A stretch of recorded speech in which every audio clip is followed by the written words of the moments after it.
The Three Brothers by the Brothers Grimm.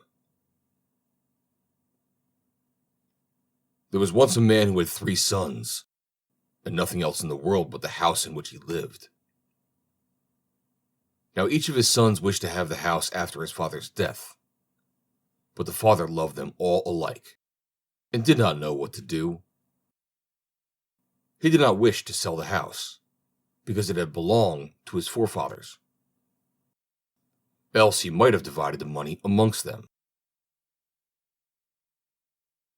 At last a plan came into his head, and he said to his sons, "Go into the world and try each of you to learn a trade, and when you all come back, he who makes the best masterpiece shall have the house."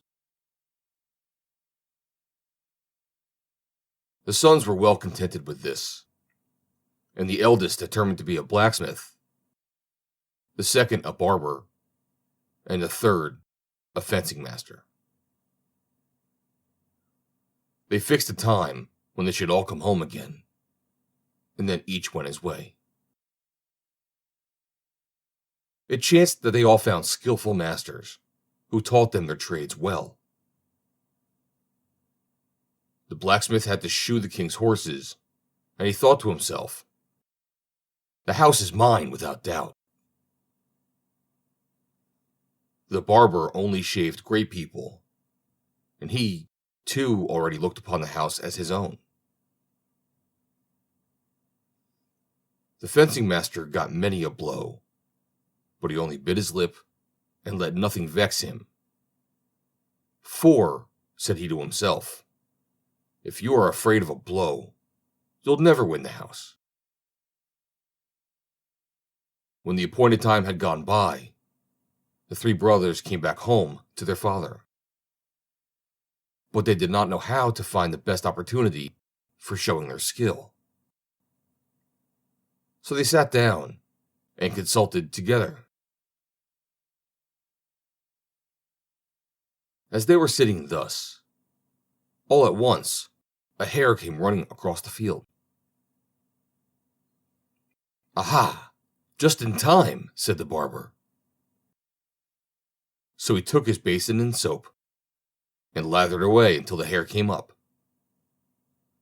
Then he soaped and shaved off the hare's whiskers whilst he was running at the top of his speed, and did not even cut his skin or injure a hair on his body.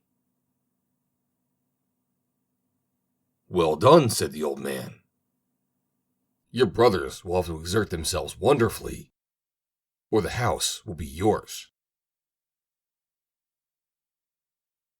Soon after, up came a nobleman in his coach, dashing along at full speed. "Now you shall see what I can do, father," said the blacksmith. So he ran away after the coach, took all 4 shoes off the feet of one of the horses whilst he was still galloping, and put him on 4 new shoes without stopping him. "You're a fine fellow, and as clever as your brother," said his father. "I do not know which I ought to give the house." Then the 3rd son said, "Father, let me have my turn, if you please." And as it was beginning to rain, he drew his sword and flourished it backwards and forwards above his head so fast that not a drop fell upon him. It rained still harder and harder, till at last it came down in torrents. But he only flourished his sword faster and faster, and remained as dry as if he were sitting in a house. When his father saw this, he was amazed and said, "This is the masterpiece. The house is yours." His brothers were satisfied with this, as was agreed beforehand. And, as they loved one another very much, they all 3 stayed together in the house, followed their trades, and, as they had learned them so well and were so clever, they earned a great deal of money. Thus they lived together happily until they grew old.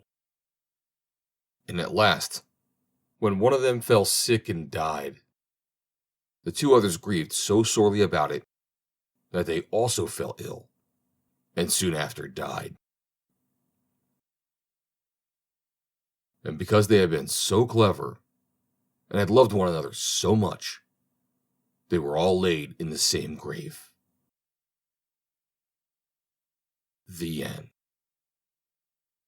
Read by Joe DeNoia, Somerset, New Jersey.